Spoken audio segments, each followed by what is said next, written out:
All right. Ron Goodall, FightHype.com. I'm here with top featherweight contender Carrington, who makes his ring return March 29th. Headlines on the ESPN Plus portion out on the Fountain Blue in Las Vegas against Enrique Vivas.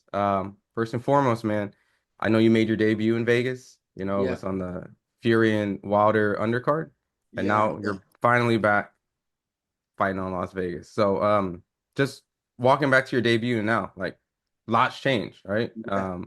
Can you talk me through a little bit of that experience of just getting to this point again?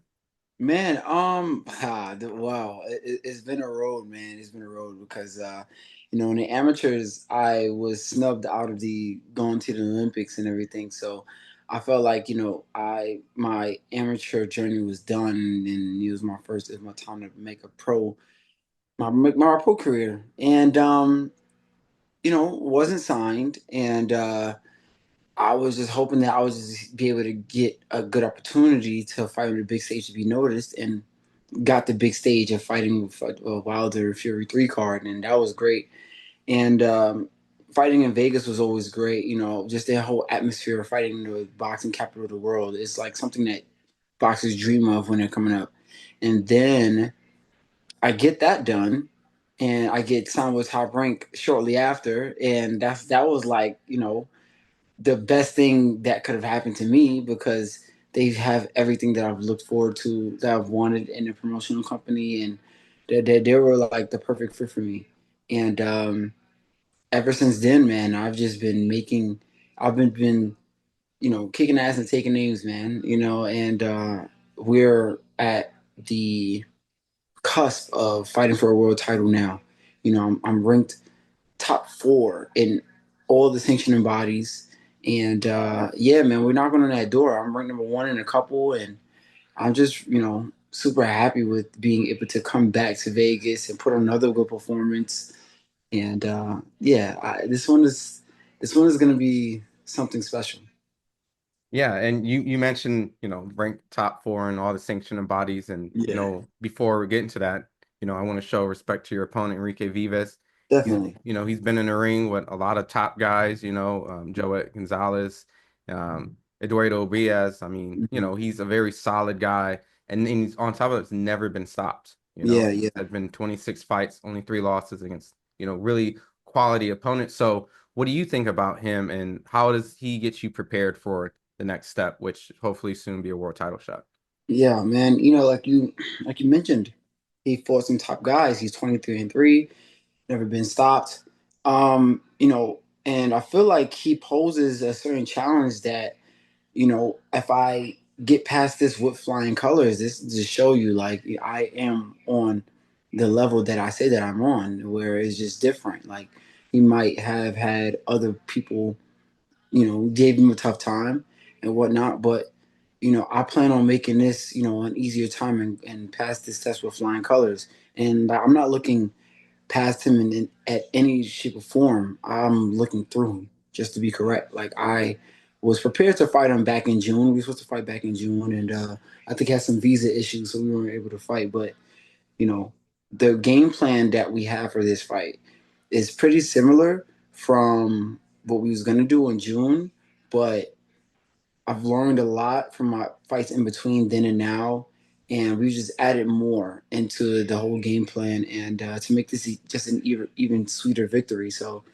I just can't wait to be able to show everybody what I got in store for them. Yeah.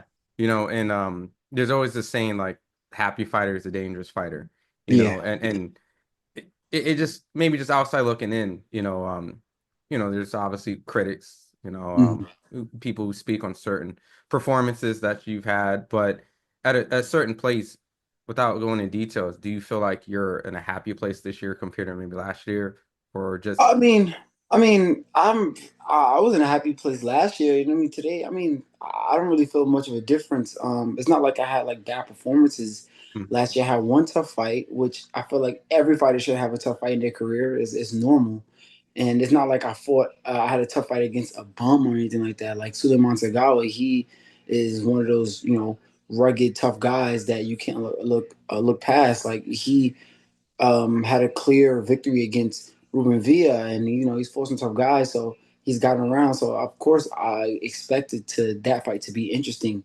and it was tough.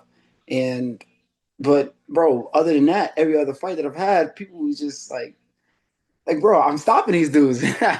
No, like and I feel like what I'm at right now though, I just have this clarity and momentum to where I'm just taking it up to another level for this year and for the rest of my career. Of course. After, you get past Vivas, Mm, everything works out. There's four champions. I know Nick Ball um yeah. notoriously just had his fight, which people have kind of said Nick Mhm. Ball kicking. But Yeah, they calling him kickball now. there's a lot of options for you. Yeah. And I don't know, does Nick Ball kind of become the top priority now? Because I know last time we spoke, it seemed like it was Fulton, but has things changed? It's either one of those guys. It's Nick Ball or Fulton, whichever guy. If whenever guy wants to take that fight, man. Like I'm I'm gunning for both of them equally as hard. Like I've been interested in Fulton, since the start of the well, really even before. No, I want to say since the start of the year, since he fought Figueroa, um, and I'm super interested in fighting Nick Ball as well too. It's either one of those. I feel like those two fights are the most, how can I say, attractive fights for me, in the division because their names are the biggest in the division, and that's what I want to go for, bro. I want to go for the guys that when I beat them, I'm gonna be noticed the most, and it might even be the most lucrative fights in the division as well too. I'm trying to go that route. If you had it your way, I know Inoue and Ball was chirping back and forth on Twitter after Mm. that performance. If you had it your way, would you rather watch Inoue and Nick Ball duke it out and then you get the winner of that? Or would you want to fight Nick Ball, become a champion, and then defend it on a potential Inoue move up? I would have. I would love to fight Nick Ball first. I would love to fight Nick Ball first before he gets a chance to fight in a way. Because honestly, if I'm being honest, I feel like it's risky when Inoue comes up and in this division because these guys have different power than these 122 guys. They have a different type of like different physique and everything. Like, I've been working with these featherweights and whatnot, and I see the difference between working with a featherweight and working with a 122 guy. It's the physicality is different. The competition level is different. And a lot of these guys can pose a problem to anyway. And I don't want these dudes to get at him first. And I feel like they're gunning that for him because they see it too. You notice that he got dropped against Luis Neri in the first round, and that right there shows that in a way he's not invincible. He's not invincible, man. But he's a great fighter in his own right, though. He's 100% a great fighter in his own right. But yeah, man, I would love to fight Nick Wall first, get that title, and then make my case to fight anyway for sure. And my last couple questions in regards, there's two other champions. I know Inoue's going to be headlining in Vegas. It's been a Hmm. long time. I know you're going to be there.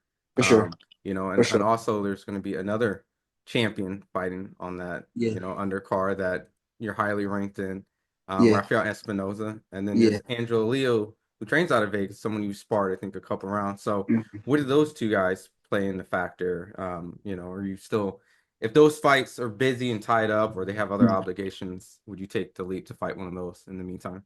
I would fight any one of these dudes, man. I'm just like I said, my attention is more so on Nick Ball and Stephen Fulton, but I will fight any one of these guys, man. It's just the real question is, and this is the real question, is if they want to fight me. That ask them, okay? Like, cause I'm sick and tired of like people like, oh, you're not mentioning this guy, not mentioning this guy. Ask them if they want to fight me, and then you'll get your answer. And following all this, I just have to pick your brain on one more thing. Hmm. There was this clip that kind of went and resurfaced after we did. It was a breakdown that you did with Tank and Lamont. It just you mentioned some because they have experience with each other, and you Yeah, kind of said that, hey, you might know a little bit more about Tank than other opponents, and you hit it yeah, right on the nail. yeah. So. Just I guess wanted to give your flowers a little bit on that, and then Yeah, do you see a appreciate it. potential difference in the rematch because you kind of called it that it was going to be kind of a competitive fight. I feel like there might be a game plan change when it comes to Tank's end. I think there might be more of a serious approach and whatnot, but because I did notice like Tank, he was just too lax for certain things in certain moments when he needed to be serious because Lamont kept his intensity from the first round all the way through to the 12th. And Tank, he was just trying to like be playful in moments when he needed to up his intensity. So I feel like in that case, Tank will be. Yeah, I think he'll show little things that's different, but I still think it's gonna be a challenging fight. I still don't think it's gonna be like a whitewash and not like that, or Tank is gonna just do his classic Tank performance. Lamont Roach is a problem. He's a real threat in that division, and I think a second fight will be just as interesting. So, well, look, Shu, I definitely always appreciate the time. You Same, always give, same. great energy for the sport of boxing. I know that Thanks, man. you mentioned earlier, ask the other champions. We know that you want to fight everyone, and we know Yes, that patiently waiting, you're gonna be sitting there waiting for that opportunity. So, March 29th, headlining on the ESPN out in Las Vegas, Fountain Blue. You're finally back in Las Vegas. It feels good. I know you're finally. excited. What do you Yes, want to tell the fans that'll be tuning in against this, great fight with man, you and Enrique Vivas? man. Listen, tune in. It'll be the last fight on ESPN Plus. You don't want to miss it. You never want to miss the Shoo Shoo Show because Shoo Shoo Show is must see TV. Don't blink. Tune in, and you guys are gonna enjoy yourselves, man.